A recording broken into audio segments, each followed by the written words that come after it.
What is up, my people, my family, my folks, my friends, and most importantly, my subscribers and followers, which you may be all of the above. Trying something new today, using the old Dell G7 gaming laptop, which has been quite trusty thus far, to record my very first game review. As you can see, we are going to go over a little bit of my thoughts and the game mechanics and such on the game Control. So far, it's been a pretty cool game. I am not a huge fan per se, but I mean, it's a good play so far. It didn't pull me superiorly into it, such as God of War, Red Dead Redemption 2, Days Gone. Even Sekiro pulled me in more and got me more immersed into the game. And Sekiro is actually really hard, and I don't know, I'm not into a game that's so hard that it just frustrates the shit out of you. I like a challenge, but I like to be able to keep moving eventually, and Sekiro's the type of game that it just stops you dead in your tracks for like hours upon hours to days upon days. But I like it, but Control hasn't really pulled me in too much. But without further ado, I'm going to continue my current playthrough and we're going to talk a little bit about the game. So we'll let this load up. First we'll start with the story. You play as, the antagonist is a female. Her name is Jessie. The story is she is searching for her brother that she believes is taken by the Federal Bureau of Control. She ends up at this Federal Bureau of Control, and upon entering, she finds out it is a really, really, really weird place. Very early on in the game, as you see her there, my girl, Jessie, she ends up in the director of the Federal Bureau of Control's office early on in the game, ends up with the weapon you see there, which is the they call it the service weapon. And you find that it seems that the director has killed himself, but he can also still communicate with you through resonance from some other dimension. Early on in the game, you find out that the Federal Bureau of Control, which people who work there refer to it as the oldest house, is an ever-changing interdimensional building that seems endless. And the whole game takes place inside of this one building, but it is like a world inside a world inside a building inside a world. So, I mean, the premise of the game is pretty cool. If you're watching this now, you know as well as I know that they advertise the game as this girl having special abilities, which she does, and we can talk about those real quick. Now, in order to get these special abilities, you don't just have them off rip. You have to progress through the story, and you come across these things called objects of power, okay? Once you get the object of power, you cleanse it, so to speak, at least that's what they say in the game, and you end up in the astral realm, where you have to do a short tutorial on the power that you get by cleansing it. So far, if I remember correctly, the first one you get is your melee, which is sort of like a short-range blast that knocks dudes on their ass or breaks stuff, blows stuff up, that sort of thing. It's like an enhanced melee. We'll get into this fridge and the guy watching it later. Well, if you've watched my playthrough, you've seen it already. It's a big boss fight that's sort of hard. So that's the first one you come across. The second object of power you come across, I can't remember the objects of power themselves, but you end up getting the launch ability, which you can pick things up out of your environment and launch them as a weapon. But you see, you have a meter up top. As you see, as I'm grabbing stuff, it takes away my energy meter. And if I keep going, eventually it bottoms out and I have to wait for it to recharge.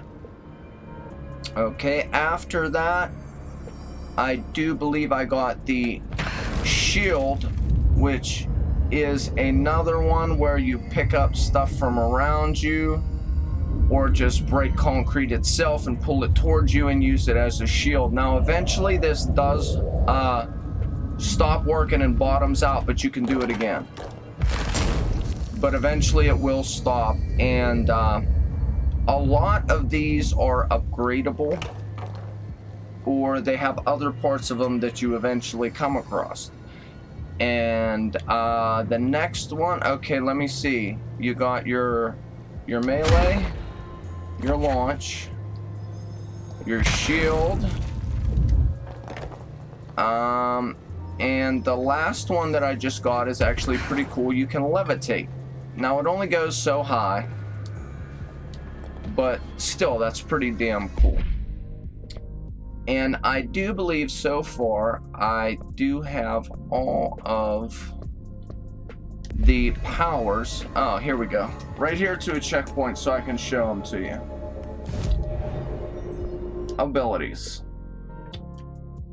We have our health, which that's just a latent ability. You have your launch, your melee, or I mean your energy. This is your two your health bar and your energy bar over on this side here, and those are upgradable, and of course, and you can get your bar to grow bigger and bigger. Those are pretty much latent skills. Then you have your melee, you have your launch, and then, which is pretty cool, your launch has an upgrade tree here to the side of it where you can launch different objects. Like you get missiles fired at you, you can launch missiles or grenades back at your enemy, or you can actually launch the enemy yourself. Your shield also, so far in my playthrough, this is what I've learned, you have a shield, and then you can also when released, shield propels debris at nearby enemies, so it's sort of like a shield then explodes. And then another skill, which is pretty cool that I use a lot, is once you get an enemy's health bar down, if they're a low enough level enemy, excuse me, you can seize them and take control of them, which I think is pretty awesome, and it does come in handy when you're low of health. You seize a guy, and he helps you kill the enemy. And then so far here, we have our levitation, and then it seems to me that we're out of room here. Unless we start to go down, I don't know if there's any other abilities available at this point. So that's pretty much a brief overview of the abilities that I have found and obtained so far, and I'm about 15 hours, a little over 15 hours in, if I do remember correctly, because I'm on episode 15 of my playthrough, and only a few of them are over an hour, maybe an hour and a half to 2. So I'd say I'm 15 to 20 hours in, just about, and these are the abilities that I've found. It's a pretty cool premise to the game.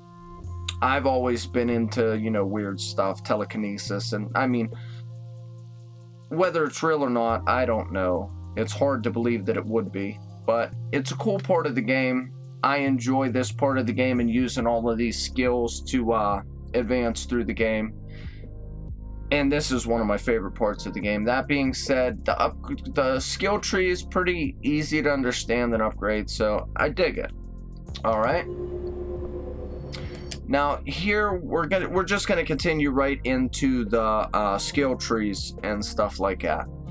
Here we have what they call our astral constructs, which is mods for our person and mods for our gun. We'll start with the weapon. So far I have the construct charge, which I didn't even realize I had that. Charge holds up to, or no, I don't think I have it yet. Yeah, see, or maybe I do. Either way, the construct charge, which I haven't used yet, charge holds up to 3 explosive projectiles that can stagger enemies caught in their blast radius. Pretty cool weapon, I suppose, but I haven't used it yet. I didn't even realize no, I don't think I have that one yet. We will take a look. No, I do not have that one yet. So I can't say much about it because I have not used it. But I guess it sounds pretty cool. The fact that you can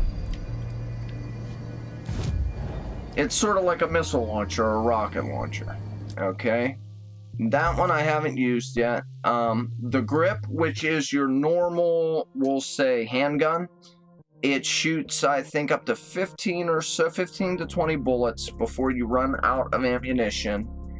And that's the thing, ammunition, you don't have to worry about finding it. Your gun reloads itself from the astral plane, which is a pretty cool idea as well. But you have to, it's just like any ability, you have to use it and then let it charge before you can use it again. And your grip is your basic, as I said, handgun. The spin is a machine gun type fire. It's rapid fire. The grip is about as accurate as you're going to get at medium to close range, and spin is much more, as in most games, your rapid fire guns are much less accurate, but they fire much faster and have a little more ammo capacity. Your shatter is going to be, oh, I just realized you guys can't see what I'm talking about.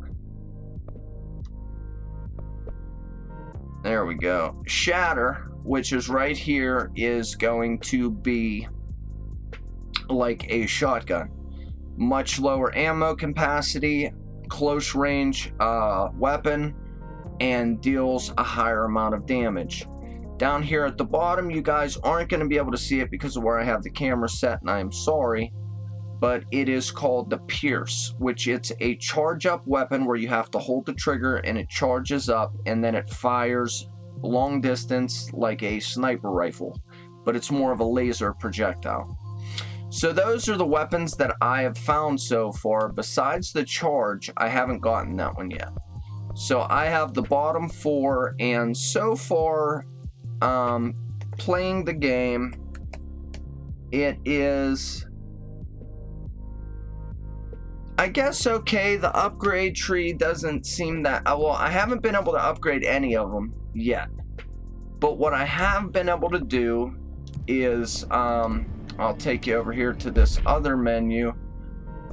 What you do find along the way are these little upgrade mods, which give you a certain percentage of extra whatever it may be per weapon, and there are ones that are specific for specific weapons, excuse me.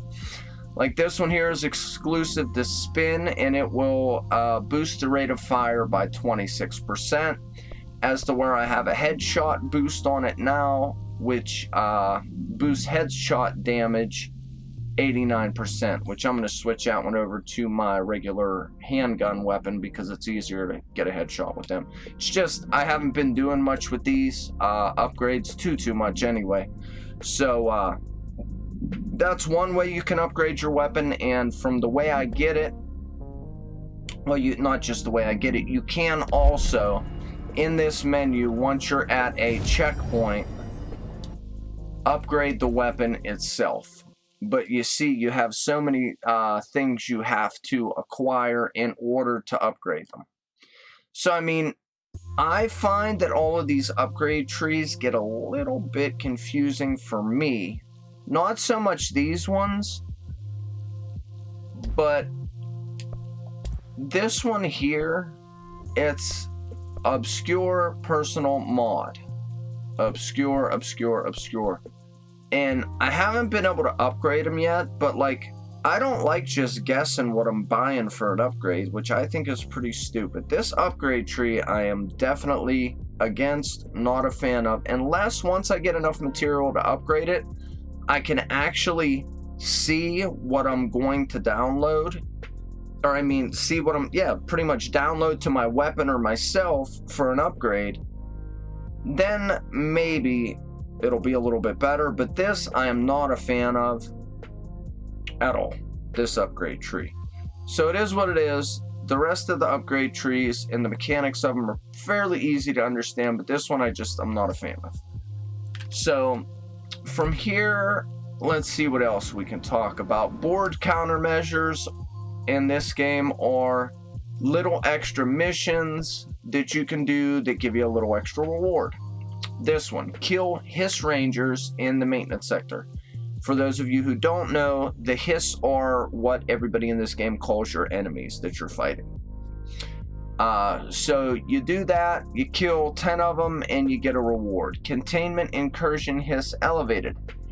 Kill Hiss Elevated in the containment center. So there's Hiss that actually fly.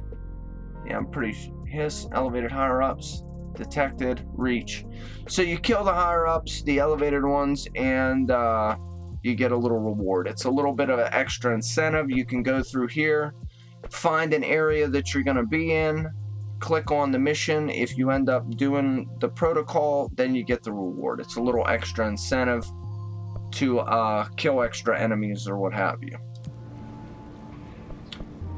And you also have a decent fast travel. Of course, anywhere that you go to, you end up being able to fast travel to. Of course, there's points you have to unlock, but any point you unlock, you could fast travel to, which really helps out in this game because the maps are sort of hard for me to understand, and they're so small. Like, you can sort of tell up, down, like if you're on an upper floor or lower floor by the color of the map itself.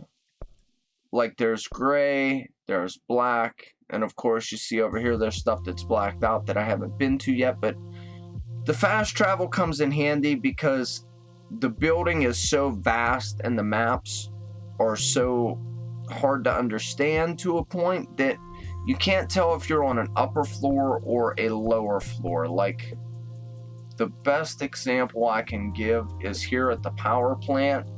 Like, up in the big circle area of the power plant itself, I was really having a hard time figuring out where I was and if I could get to certain places. Although it looks like you can get there, if you watch any of my playthroughs, I spend a lot of time thinking I can get in somewhere and I can't. So the maps are a little bit of a pain in the dick if you ask me. But I still, like I said, not a huge fan of the game, but it's definitely worth a playthrough because just the premise of having psychic abilities and being in this building. If you're into a sci-fi thriller with a pretty cool story, this is a good game for you. So that takes care of the menu and some of the upgrade trees. Let's see what we can get into in this menu here. As I said, as you progress and get more abilities, you will be able to unlock personal mods. You only start with one block to be able to occupy, and one upgrade for yourself. And you see here I have a health mod here. It gives me 25% extra health. These will give you energy. You have a seize accelerator, which accelerates how fast you can seize an enemy and make them your little bitch so you can control them and they shoot other people for you. You have shield boost, health boost, dodge boost. Oh, that's the ability that I forgot to tell you about. Dodge. It is a simple, just a get out of the way, but again, it eats your energy. and it helps when you gotta jump long distances, but also now that I have the levitate, oh, I can dodge in the air as well. Sorry, I forgot to let you guys know about that. That's because I don't use it too much. Very few far and in between if I use the dodge. But actually, in the boss fight that I am currently stuck on, I'm using dodge quite a bit, so I'm a liar. Anyway, sorry I forgot to tell you guys about that. But that is the other ability that I've got. And that was actually the first. No, it was melee, then dodge, then launch, and then shield, and then levitate. And as you see, you can stack the abilities on top of one another, so it is a good idea to upgrade your energy bar as well as your health bar as much as you can as you're going. The graphics themselves are okay. I am playing this on a PlayStation 4, and I did see that I think it's the NVIDIA engine or something is offering like ray tracing or something for this game, and it makes the graphics a ton better or something. I forget what I seen. Don't quote me on any of that. I probably just butchered it. I know NVIDIA was involved, and it was for this game, and it looked amazing on PC. But you can see the graphics are decent. You can pick up a lot of different objects to launch them. And here, I'll give you a little look-see at the combat here. If this asshole pokes his head out. Where's he at? They're all on the level below me.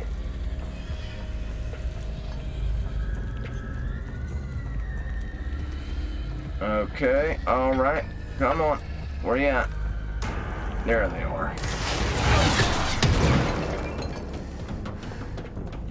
Well, that wasn't much combat, but you could see the combat to me is a little generic. I don't know. And the enemies seem a little generic, like you run up to them, you don't get a real good look at their face, like you can see this is where you can grab the projectile. I don't want to kill them, I want to run up to them. You can see how they're sort of, I don't know, generic. Damn it, I blew myself up. Their faces glow red. This is the Seize ability. Now he's my little girl, and he'll shoot his buddies for me.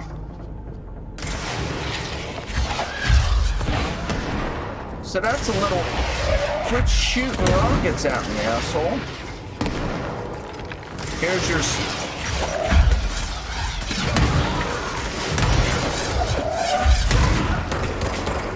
Here's your service weapon. Oh, here's some floaters for you.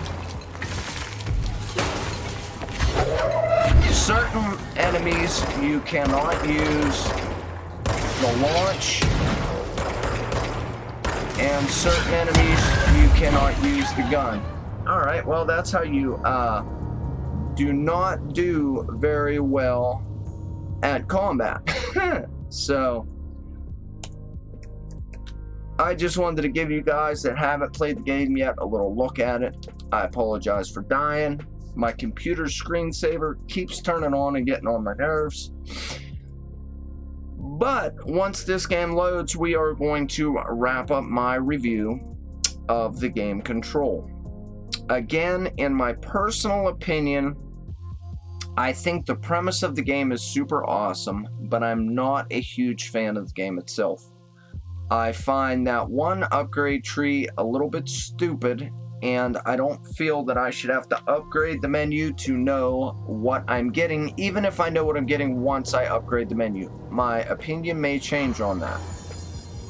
Other than that, the game is fairly fun to play.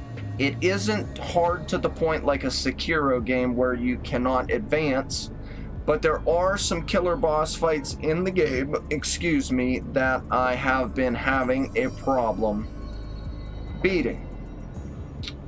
But all in all, I think it's worth a playthrough. If you have the money to grab it, go grab it. Your opinion may be different than mine, and you may like it a lot more than I do. Definitely feel that the game is worth a play, but not a must-have. Not a Red Dead Redemption 2, not a God of War, nothing like that. But definitely, if you're in between games and looking for something decent to get into, it's definitely worth a play. With that being said, this is going to wrap up my very first game review. They will get better in the future. I hope you guys all enjoyed. If you're into anything in the gaming genre, whether it be game reviews, gaming news, all things gaming, please consider liking and subscribing. This will be your one-stop shop for all things gaming. Boom, boom, boom. Anyway, until the next time, my people, my family, my folks, and my friends, I hope you enjoyed. This is my review of the game Control. Until the next time, over and out.